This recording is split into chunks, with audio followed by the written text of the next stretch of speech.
Hello, ഇന്ന് നമുക്ക് നെല്ലിക്ക കൊണ്ടുള്ള ഒരു കിടില ഐറ്റം പരീക്ഷിച്ചാലോ? കാരണം ഇന്നുവരെ നിങ്ങൾ ആരും ചെയ്തിട്ടുണ്ടാവില്ല. കാരണം ഞാനിത് ഫസ്റ്റാണ് ചെയ്ത് നോക്കുന്നത്. എങ്ങനെ ഉണ്ടാകുമെന്നറിയാം, പക്ഷെ സംഭവം പൊളി തന്നെയായിരുന്നു കേട്ടോ. നെല്ലിക്ക എന്തുമാത്രം ഗുണമുള്ള സാധനമാണെന്ന് നമുക്കറിയാമല്ലോ. അതുകൊണ്ട് നെല്ലിക്ക കൊണ്ട് നമുക്കിത് തയ്യാറാക്കാം. ഞാൻ 1 കിലോ നെല്ലിക്ക മേടിച്ചു. അതിൽ നിന്ന് കുറച്ചാണ് ഞാൻ എടുത്തത്. അതെടുത്തിട്ട് ഇങ്ങനെ ആദ്യം ഇഡ്ഡലിത്തട്ടിൽ വെച്ചിട്ടൊന്ന് ആവി കയറ്റിയെടുത്തു. ഒരു 5 മുതൽ 10 മിനിറ്റ് അതിനകത്തേക്ക് ഇത് റെഡിയായി വരും.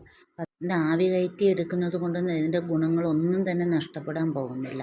കാരണം നെല്ലിക്ക അല്ലെങ്കിൽ നമ്മൾ ചിലപ്പോൾ ഒന്ന് കടിച്ചിട്ടങ്ങ് കളയുകയാണ് പതിവ്, കയ്പ്പാണെന്ന് പറഞ്ഞിട്ട്.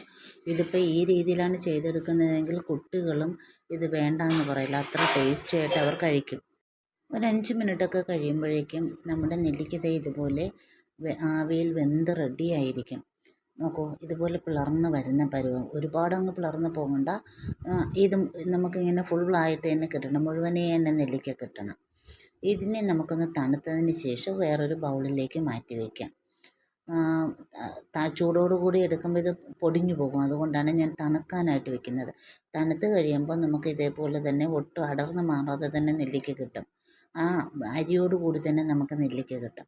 ഇങ്ങനെ നമുക്ക് വേറൊരു ബൗളിലേക്ക് മാറ്റി വയ്ക്കാം. നെല്ലിക്ക ഫുള്ളായിട്ട് മാറ്റിയതിന് ശേഷം ഇതുപോലെ കുറച്ച് ചാറ് ഇറങ്ങി വന്നിട്ടുണ്ടാവും. അത് കളയണ്ട. അത് നമുക്ക് നെല്ലിക്കയോടൊപ്പം തന്നെ അങ്ങ് ഒഴിച്ചു വയ്ക്കാം.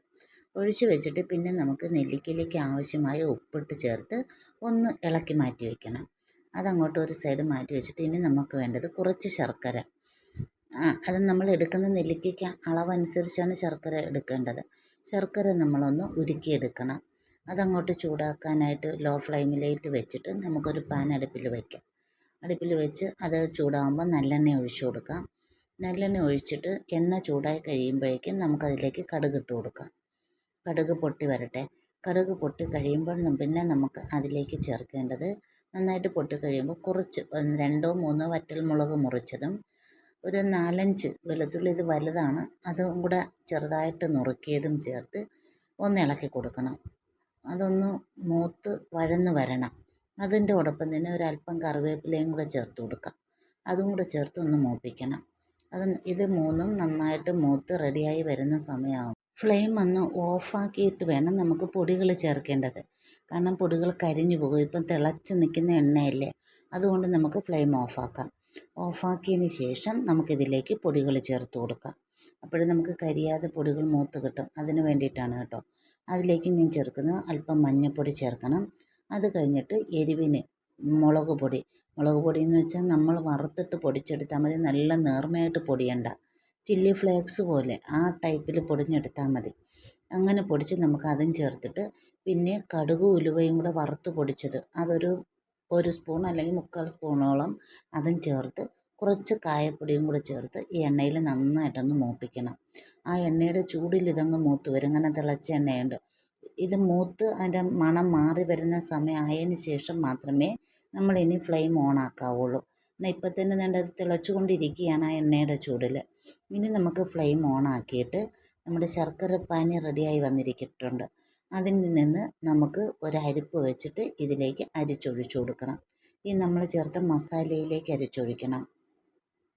ആ മസാല കണ്ടില്ലേ, ഈ പരുവായിരിക്കുകയാണ്. ഇനി നമുക്കത് ശർക്കര പാനി ഇതിലേക്ക് ഒഴിച്ചു കൊടുക്കാം. ശർക്കര പാനി ഒഴിക്കുമ്പോൾ ശ്രദ്ധിക്കേണ്ടത്, മധുരം അതിനനുസരിച്ച് വേണം ചേർക്കാൻ. ഓരോരുത്തർക്കും ഓരോ ടേസ്റ്റാണ് മധുരം. ഇത് മധുരവും എരിവും കൂടെ ചേർന്ന് തയ്യാറാക്കുന്ന നെല്ലിക്ക അച്ചാറാണ് കേട്ടോ. അതുകൊണ്ടാണ് മധുരത്തിൻ്റെ കാര്യം ഞാൻ സ്പെഷ്യലായിട്ട് പറഞ്ഞത്. എരിവും അതിനനുസരിച്ച് തന്നെ ഞാൻ അതിൽ നിന്ന് മധുരത്തിന് ആവശ്യമായി കുറച്ച് ശർക്കര വെള്ളവും ചേർത്ത് ആ മസാലയായിട്ട് നന്നായിട്ടങ്ങ് മിക്സാക്കുക. നന്നായിട്ട് ഇത് തിളച്ചുകൊണ്ടിരിക്കുന്ന ശർക്കര വെള്ളം തന്നെയാണല്ലോ, അതും കൂടി ചേർത്ത് നന്നായിട്ട് മിക്സാക്കണം. ഈ ശർക്കര പാനി എടുക്കുമ്പോൾ തിളച്ച ഉടനെ എടുക്കരുത്. ചെറുതായിട്ടൊന്ന് കുറുകി വരുന്ന സമയത്ത് വേണം എടുക്കേണ്ടത്. അത് ശർക്കര വെള്ളവും മസാലയും കൂടെ ഒന്ന് കുറുകി വരുമ്പോൾ നമുക്ക് ഉപ്പിട്ട് വെച്ചിരിക്കുന്ന നെല്ലിക്ക ഇതിലേക്ക് ചേർത്ത് കൊടുക്കാം. ലോ ഫ്ലെയിമിലാണ് ഇത് ചെയ്യേണ്ടത്.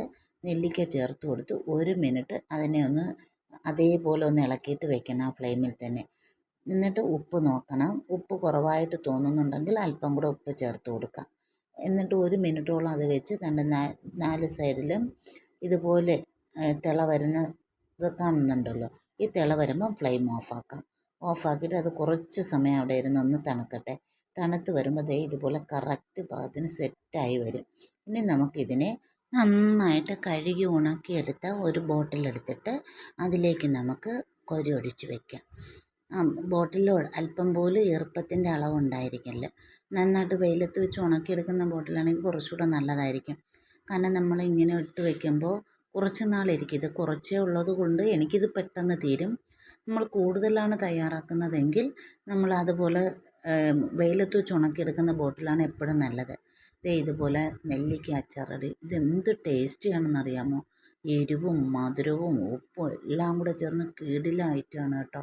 നിങ്ങളും ഒന്ന് ട്രൈ ചെയ്ത് നോക്കണേ. നെല്ലിക്ക കിട്ടുവാണെങ്കിൽ ഭയങ്കര ടേസ്റ്റി ആയിട്ട് തയ്യാറാക്കാൻ പറ്റും. ഇത് എന്തിൻ്റെ ഒപ്പം ഒരു സൈഡ് ഡിഷായിട്ട് കഴിക്കാൻ പറ്റിയ ഐറ്റമാണ് കേട്ടോ. അത്ര കുട്ടികളായാലും മുതിർന്നവരായാലും ആരായാലും ഇത് മേടിച്ച് കഴിക്കും. വീഡിയോ ഇഷ്ടമായെങ്കിൽ ലൈക്ക് ചെയ്യാൻ മറക്കല്ലേ. സബ്സ്ക്രൈബ് ചെയ്യാത്തവർ ചെയ്യണേ. എന്തായാലും ഒന്ന് ട്രൈ ചെയ്ത് നോക്കണം.